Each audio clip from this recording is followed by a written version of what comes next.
आप सभी को जय मसीह की। आइए हम बाइबल अध्ययन के आगे भागों में जाते हैं और आज हम मत्ती रचित सुसमाचार 4 अध्याय देखेंगे जिसमें लिखा है यीशु की परीक्षा।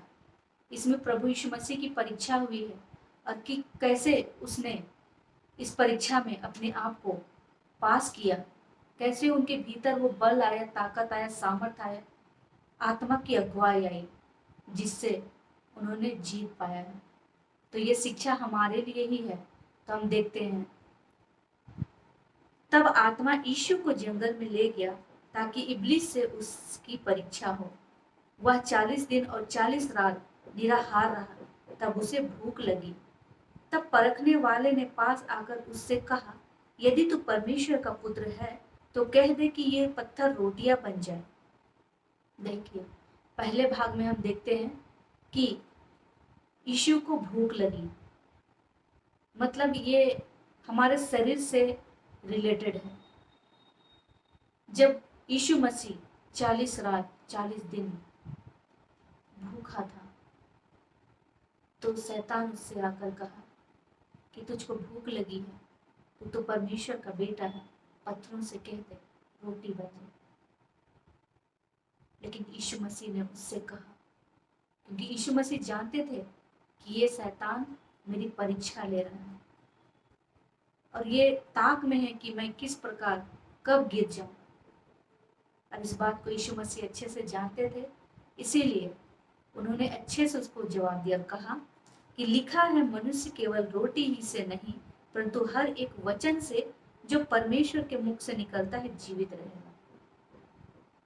यीशु मसीह ने शैतान को ये जवाब दिया। तब इब्लिस उसे पवित्र नगर में ले गया और मंदिर के कंगूरे पर खड़ा किया और उससे कहा, यदि तू परमेश्वर का पुत्र है तो अपने आप को नीचे गिरा दे, क्योंकि लिखा है, वह तेरे विषय में अपने स्वर्गदूतों को आज्ञा देगा और वे तुझे हाथों हाथ उठा लेंगे, कहीं ऐसा ना हो कि तेरे पाँव में पत्थर से ठेस लगे। ये भजन संहिता 91 अध्याय का वचन शैतान कह रहा है यीशु से। देखिए, वो भी जानता है बाइबल में कौन सा वचन कहाँ लिखा हुआ है। और जब उसने देखा कि शरीर से तो वो जीत गया यीशु मसीह, लेकिन अब मैं इसको धन दौलत से परखूंगा, अब मैं इसको दुख से तकलीफ से परखूंगा, ये सोचकर उसने कहा यीशु मसीह को कि तू अपने आप को मंदिर के इस ऊंचाई से गिरा दे, क्योंकि तेरे लिए तो परमेश्वर ने ये आज्ञा दिया है कि स्वर्गदूत तुमको हाथों हाथ उठा लेंगे, तुमको कुछ भी नहीं होगा। ये कहकर यीशु को बहलाने लगा, फुसलाने लगा। तब यीशु मसीह ने कहा, यह भी लिखा है, तू प्रभु अपने परमेश्वर की परीक्षा ना कर। शैतान यहाँ पर यीशु मसीह को परीक्षा लेने ही कह रहा था, लेकिन यीशु मसीह जानते थे, इस बात को अच्छे से समझते थे कि शैतान क्या चाहता है। इसीलिए यीशु मसीह ने कहा, यह भी लिखा है, तू प्रभु अपने परमेश्वर की परीक्षा ना कर। फिर इब्लीस उसे एक बहुत ऊंचे पहाड़ पर ले गया और सारे जगत के राज्य और उसका वैभव दिखाकर उससे कहा, यदि तू गिरकर मुझे प्रणाम करे तो मैं यह सब कुछ तुझे दे दूंगा। तब यीशु ने उससे कहा, हे शैतान, दूर हो जा, क्योंकि लिखा है, तू प्रभु अपने परमेश्वर को प्रणाम कर और केवल उसी की उपासना कर। तब शैतान उसके पास से चला गया और देखो, स्वर्गदूत आकर उसकी सेवा करने लगे।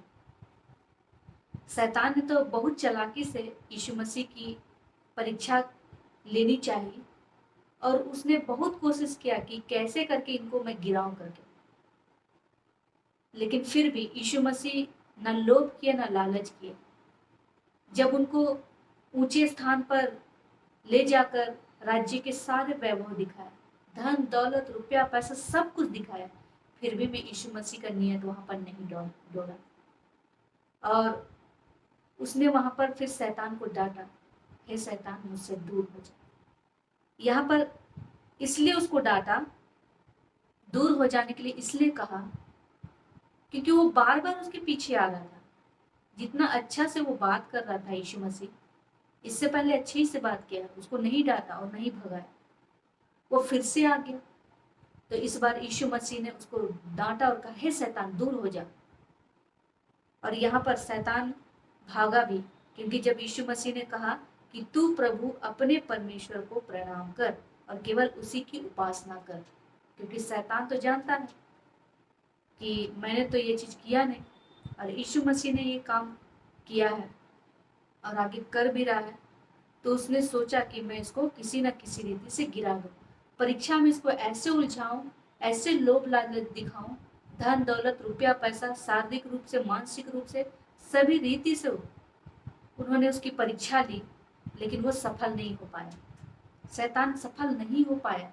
क्यों? क्योंकि प्रभु यीशु मसीह पूरी आत्मा से प्रभु की अगुवाई में चल रहे थे, पूरी रीति से उनकी उपस्थिति में चल रहे थे।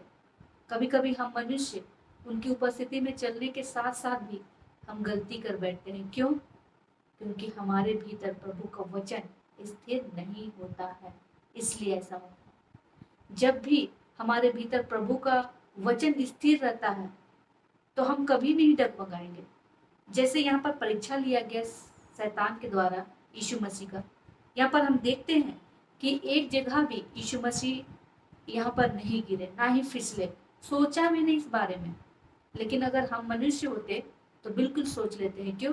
क्योंकि हमारे भीतर लोभ लालच स्वार्थ भरा हुआ है। तो प्रभु हमको ये सिखाने की कोशिश कर रहे हैं कि ये सब हमारे जीवन के लिए नहीं है। धन दौलत रुपया पैसा मान सम्मान हमारे लिए नहीं है। हमारे लिए जो इम्पोर्टेंट है वो है उद्धार, वो है अनंत जीवन। इस धरती का समय तो हमारा जितना भी लिखा हुआ है, कितना लिखा हुआ है, ज्यादा से ज्यादा 100 साल। लेकिन यहाँ पर से हमको जाना है हमारे प्रभु के पास, और अगर हमारा काम अच्छा रहेगा तभी हमारे प्रभु, हमारे यीशु मसीह, हमारे परमेश्वर पिता हमें अपने पास रखेंगे। ये धन दौलत रुपया पैसा वहां थोड़ी काम आएंगे, और जब ये चीज वहां पर काम आने ही वाले नहीं है तो हमको इनके लिए लालच क्यों करना। इसलिए जैसा हम चल रहे हैं, अगर परीक्षा की दशा में है, प्रभु का हाथ थाम कर हम चले। अब प्रभु ने कहा है मटर मैं तेरे साथ हूँ, उन्होंने कभी हमको नहीं छोड़ा है। तो जब भी ऐसी बातें आती है या परीक्षा में हम पढ़ने लगते हैं या परीक्षा हमारे जीवन में चलती है, चाहे वो कैसी भी परीक्षा हो, आत्मिक हो, शारीरिक हो, मानसिक हो, पारिवारिक हो, रोजगारिक हो, किसी भी रिलेटेड हो, तो हमको बस ये याद रखना है कि जब यीशु मसीह नहीं झुके तो हमको भी नहीं झुकना है। ये हमारे लिए है वचन। और जो प्रभु हमको ये करके प्रैक्टिकल हमको दिखा रहे हैं, सिखा रहे हैं, तो वो चाहते हैं कि हम भी उनकी तरह मजबूत बने। तो प्रभु का धन्यवाद हो, आज हमने पढ़ा है यीशु की परीक्षा, और इससे हम सीखते हैं यही कि कुछ भी हो जाए अपने आप को प्रभु के वचन में स्थिर रखें, परमेश्वर पिता के सामने रखें।